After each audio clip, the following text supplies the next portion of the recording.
குர்பானி கொடுக்கும் பொழுது எங்களுடைய நியத்தை நாம் சரி செய்து கொள்ள வேண்டும். இது மற்றவங்க பார்க்கறதுக்காக வேண்டியோ இந்த பிராணி அறுக்கிறதுனால எனக்கு ஒரு பெருமை வந்து சேர்ந்து விடணும் என்பதாக ஒரு நியத்தோடையோ நிச்சயமாக குர்பானி கொடுக்க கூடாது.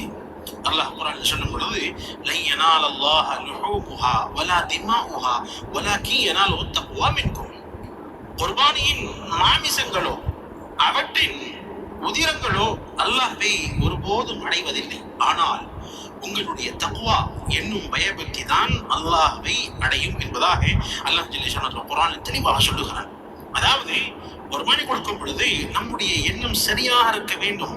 அல்லாஹ் ஜல்ல ஷானஹு தஆலா அந்த பிராணியின் கரியோ, அந்த பிராணியின் எலும்போ, அந்த பிராணியின் ரத்தமோ, அந்த பிராணியின் தோலோ அல்லாஹ் இடத்துல கொண்டு போய் சேர்றது கிடையாது. மாறாக அல்லாஹ் இடத்துல நம்முடைய பயபக்தி, நம்முடைய இறையச்சம் தான் சேர்கிறது. எனவே நாம் இஹ்லாஸோடு குர்பானி கொடுக்க வேண்டும்.